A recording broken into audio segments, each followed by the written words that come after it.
bahayanya sebenarnya lebih banyak ke persoalan bagaimana kekuatan-kekuatan penyeimbang ini kemudian dilemahkan karena diberi kekuasaan atau diberi porsi untuk ikut dalam pemerintahan.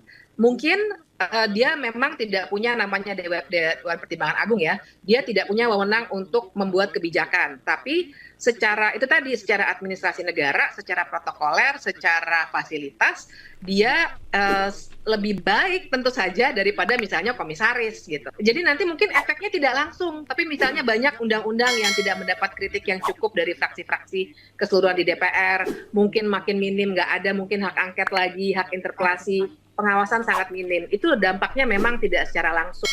Perubahan ini cukup janggal di era berakhirnya kekuasaan Presiden Jokowi karena kuat dugaan Presiden Jokowi menghendaki jabatan sebagai Ketua Dewan Pertimbangan Agung sehingga kemudian melakukan perubahan yang menyebabkan tidak lagi Dewan Pertimbangan Agung berada di bawah Presiden, tidak sesuai dengan Undang-Undang Dasar, melanggar dan bertentangan dengan konstitusi yang ada.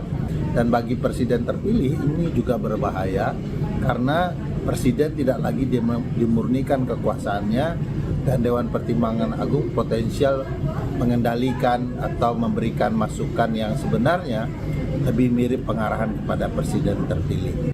Ya, DPR berencana untuk merevisi Undang-Undang Wantimpres menjadi Dewan Pertimbangan Agung atau DPA. Di zaman Orde Baru atau zaman Pak Harto ada DPA ya, Dewan Pertimbangan Agung.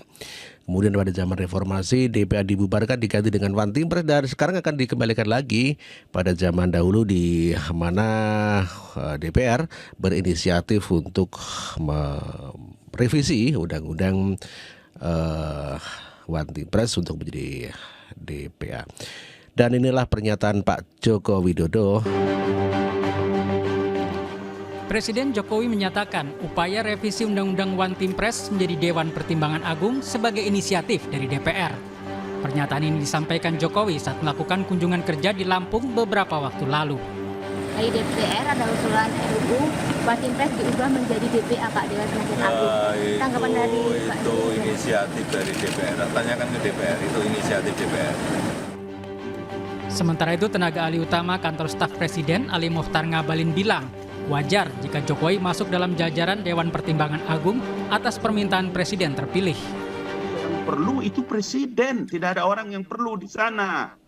Dan karena itulah kalau Dewan Perwakilan Rakyat Republik Indonesia sebagai institusi negara yang diperintahkan oleh undang-undang untuk punya usulan inisiatif, kenapa kita yang gelisah? Itu bagus hubungan antara Prabowo dengan Presiden Joko Widodo dan orang-orang senior-senior bapak-bapak kita yang memiliki pengalaman jam terbang yang bagus, diminta atau tidak diminta bisa memberikan nasihat dan pertimbangan kepada Presiden Prabowo Subianto, bukan? Apa yang salah di sana? Ya, memang Pak Prabowo begitu sangat menghormati Pak Jokowi sehingga Pak Prabowo meminta kepada Pak Jokowi untuk masuk dalam Dewan Pertimbangan Agung. Tentu saja adalah di dalam mempertimbangkan dan memberikan suatu arahan dan nasihat kepada Presiden baru sebagai penggantinya Pak Jokowi. Dan tentunya diharapkan Pak Jokowi memberikan nasihat yang baik. Tentu saja juga karena pengaruh Pak Jokowi begitu tinggi dan kepuasan warga kepada Pak Jokowi, otomatis warga Indonesia masih begitu sangat menghormati Pak Joko Widodo sebagai seorang presiden dan juga mantan presiden. Tentu saja hal ini sangat dibutuhkan oleh rakyat Indonesia. Begitu Mas Brau. Lalu bagaimana tanggapan bintang film Dirty Food yang begitu sangat benci sekali kepada Pak Jokowi dan ingin menjatuhkan Pak Jokowi? Dia adalah pendukung Mahfud MD, dosen UGM kalau tidak salah begitu ya. Begitu juga dengan Puan yang tidak mau gegabah untuk membahas mengenai Undang-Undang Wantimpres ini menjadi DPA. Kelihatannya Puan sangat berhati-hati. Meski sejumlah fraksi sudah menyatakan setuju, Ketua DPR Puan Maharani menyebut DPR mesti hati-hati mengkaji perubahan lembaga di bawah lembaga kepresidenan tersebut. Yang pasti jangan sampai kemudian nanti hal yang akan kita bahas ini kemudian menyalahi undang-undang, apalagi undang-undang dasar. Bagaimana, seperti apa, ini harapannya itu adalah penguatan dari Watimpres. Jadi saya harapkan nanti seperti apa namanya, bagaimana bentuk dari lembaga tersebut, ya nanti kita lihat pembahasannya, kan sekarang ini baru masuk dalam paripurna, pembahasannya akan kita kaji, jangan sampai kemudian menyalahi aturan perundangan yang berlaku. Itulah pendapat Puan Maharani sebagai Ketua DPR. Tentu saja dia yang akan memimpin daripada pembahasan itu dalam sidang paripurna. DPA sejatinya sudah ada di Undang-Undang Dasar 1945 sebelum amandemen. Lembaga setara presiden ini lalu dihapus saat amandemen pada 2002. Mengganti fungsi menjadi lembaga di bawah presiden bernama Dewan Pertimbangan Presiden atau Watimpres. Bila ingin mengembalikan dewan dengan posisi setara presiden, maka konstitusi kembali harus diamandemen. Mengembalikan ke Dewan Pertimbangan Agung itu tidak bisa dengan undang-undang. Tidak bisa, karena bunyi Watimpres itu ada di Undang-Undang Dasar yang berlaku sekarang, pasal 16 hasil amandemen.